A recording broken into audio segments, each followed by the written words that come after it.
Assalamualaikum warahmatullahi wabarakatuh. Cek halo. Halo. Halo teman-teman semuanya, apa kabar kalian semuanya di rumah? Semoga pada sehat-sehat selalu, bahagia selalu tentunya. Selamat datang kembali di channel YouTube aku. Kembali lagi sama aku Dia Jordano dan si emak aku, siapa namanya? Wati. Bias. Nah, emak aku ini masih malu-malu ya. Nah, kita sudah lama banget nggak ketemu karena aku udah lama banget nggak bikin video, dan kebetulan hari ini kita ada kesempatan buat bikin video dan aku mau mengenang masa lalu sama emak aku, mau cerita-cerita sedikit tentang pengalaman hidup kami. Oke. Oh. Jadi yang belum tahu ya, kita ini, emak aku ini asalnya dari Pagar Alam, Palembang, Sumatera Selatan. Jadi kita itu tinggal di Pagar Alam itu jauh banget sama kota ya. Itu kayak desa sebenarnya udah kota ya, cuman kecil kayak gitu. Jadi terus kebetulan hampir semuanya penduduknya itu punya kayak usahanya itu di bidang pertanian, terutama petani kopi. Petani kopi, petani sayuran. Ya, petani kopi dan petani sayuran, ya sayur-sayur kayak gitu. Nah, kebetulan kita juga dulunya petani kopi, sampai sekarang juga masih sih petani kopi. Jadi tapi kakak aku yang nerusin di Pagar Alam sekarang. Nah, aku di sini mau sedikit bercerita sama teman-teman perjuangan emak aku ini. Emak aku ini orang yang benar-benar hebat ya. Ibu yang sangat hebat, ibu yang sangat kuat. Nah, jadi emak aku ini umur 5 tahun. 4 tahun. Umur 4 tahun itu udah jadi yatim piatu. Nenek sama kakek aku yang dari mama aku itu meninggal. Jadi umur 4 tahun emak aku udah jadi yatim piatu. Jadi terus beliau itu menikah umur berapa, Bunda? 12 tahun. 12 atau 14? 12 tahun, kelas 6, kelas 5 SD. Sekitar 12, mungkin 12-13 tahunan mungkin ya. Kan zaman dulu orang-orang di kampung itu masih kecil-kecil udah pada nikah ya. Nah, umur 12 atau 13 tahun terus punya kakak aku. Nah, pas kayak lahiran kakak aku itu terus langsung cerai gitu. Bapu umur Dili. Umur 13 malam aku cerai. Dili umur 13 malam. 13 malam. Nah, jadi kakak aku umur 13 malam terus cerai sama suaminya yang pertama. Terus memang sebentar, aku mau cerita dulu. Jadi pas emak aku ini kan umur 5 tahun beliau itu udah yatim piatu ya. Jadi keadaannya tuh memang sangat memperhatikan hidup susah banget. Sampai kakaknya itu umurnya itu berapa tahun umur Waan Siti? 6 tahun ya? 6 tahun. Sekitar 6 tahun. Dan kakaknya umurnya 6 tahun, ibu aku umurnya 4 tahun. Jadi mereka udah jadi yatim piatu gitu. Terus keadaannya di kampung, saudara-saudara hampir semuanya nggak peduli gitu. Jadi kakaknya itu harus kerja banting tulang buat ngehidupin emak aku kayak gitu. Sampai pernah jadi satu hari emak aku cerita, lo mana mak kabah nyimat duku Nyimat duku di Prarinan. di Prarinan. Nah, jadi dulunya waktu dia masih kecil kayak gitu, apa sih namanya tuh, dia tuh pengen makan duku tahu kan ya kalian, buah duku gitu. Nah tapi karena nggak punya uang, dia ngelihat kayak ada bekas orang itu udah dibuang ke tanah gitu, diambilnya, dimakannya gitu. Terus kakaknya ngelihat sampai bukan, tetangganya ngelihat terus dikasih tahu ke kakaknya gitu. Kakaknya itu sampai kayak nangis kayak gitu karena apa ya, ngelihat adiknya makanin duku yang dari tanah kayak gitu. Terus dibilangin jangan kayak gitu lagi. Nah pas kakaknya ada uang itu dibeliin lah duku yang banyak si emak aku itu. Kasihan ya. Nah terus setelah itu dia nikah kan, udah punya anak ke umur kakak aku 13 hari itu. Terus beliau itu cerai. Terus berapa tahun kemudian Kak Bama Bobonteng lagi tuh lama berapa di umur berapa?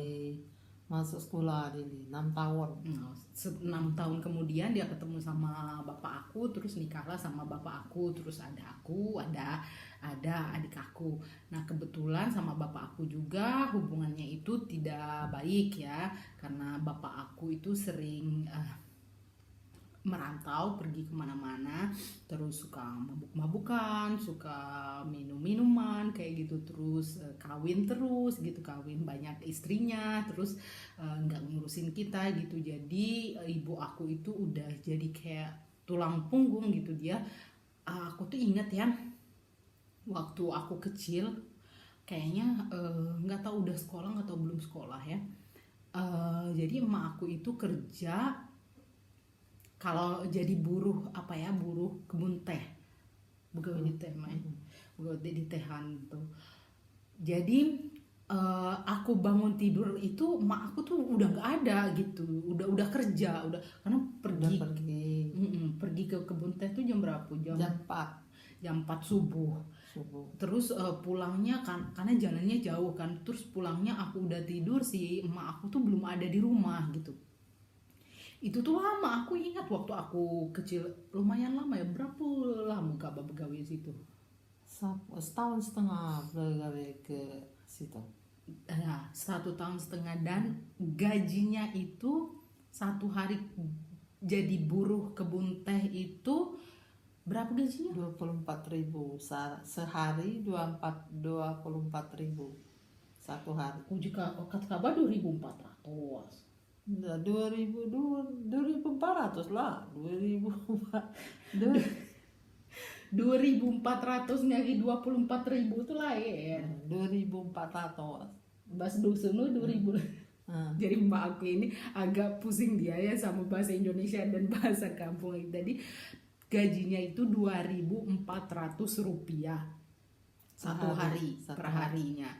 Nah itu tahun nggak tahu ya, aku masih mungkin kelas umur 5 tahun kali ya, nggak tahu berapa, 25 tahun yang lalu, sekitar 25 tahun yang lalu. Karena nah itu banting tulang. Terus pas aku udah mulai SMP, memang sebenarnya dari kecil juga kita itu udah kayak diwajibkan membantu orang tua ya Maya. Ya. Harus ikut ke kebun kayak gitu. Apa sih namanya, ikutin bantuin ibu aku.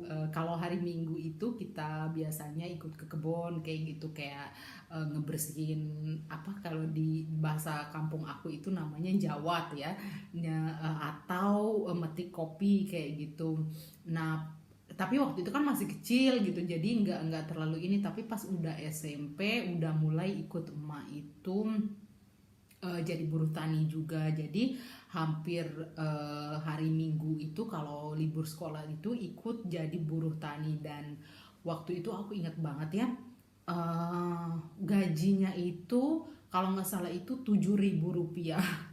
7.000 rupiah itu kita harus naik turun bukit, karena kan yang punya kebun ini kan beda-beda ya. Ada kebunnya itu yang dekat, ada kebunnya itu yang jauh. Ya. Ada terus karena kan otomatis aku kan dulu masih SMP masih SMA kayak gitu, ada lah ya kayak malesnya gitu, tapi dah gimana harus harus ngebantuin emak kayak gitu. Nah apa sih namanya,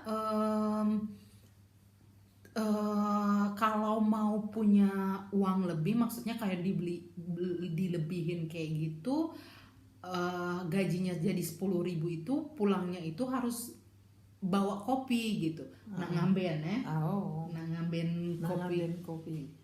Dari kebunnya itu harus nggak bawa kopi itu, jadi punya orangnya itu.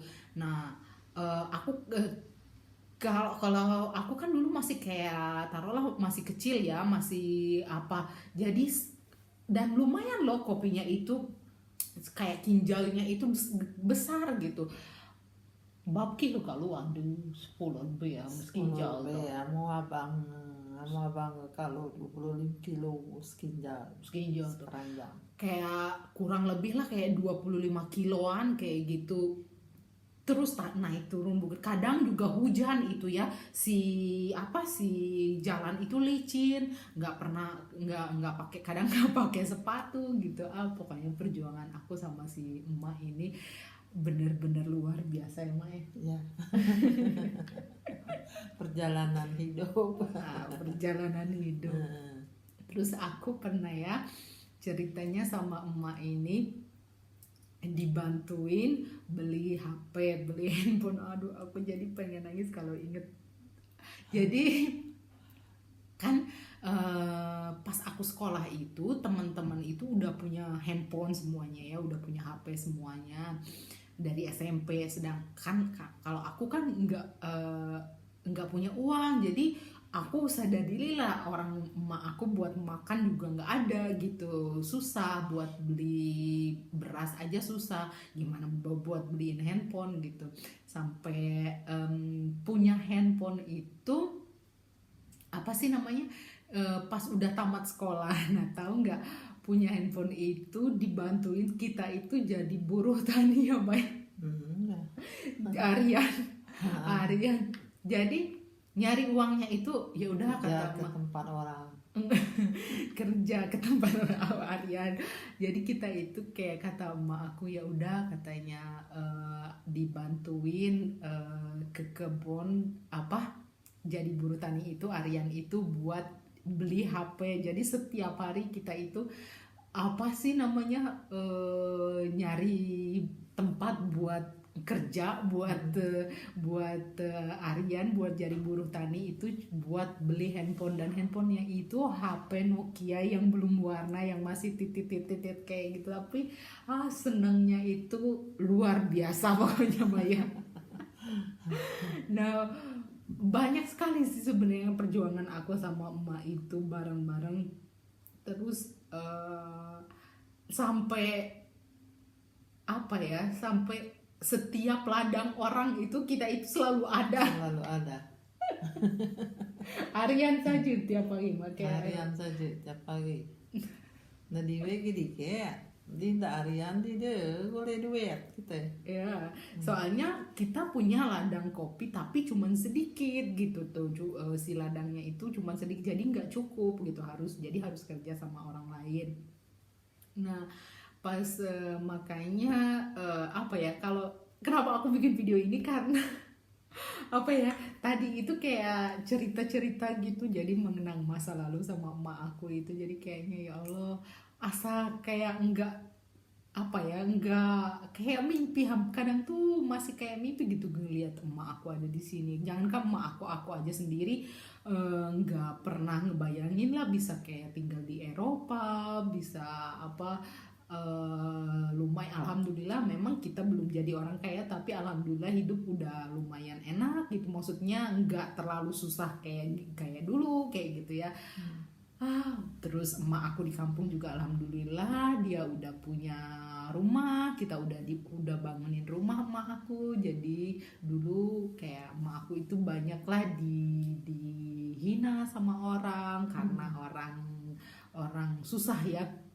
orang miskin kayak gitu. Tapi alhamdulillah sekarang sudah agak lebih baik lah, nggak susah-susah banget. Maksudnya itu yang penting alhamdulillah buat makan semuanya lancar lah, nggak usah ngutang lagi, nggak usah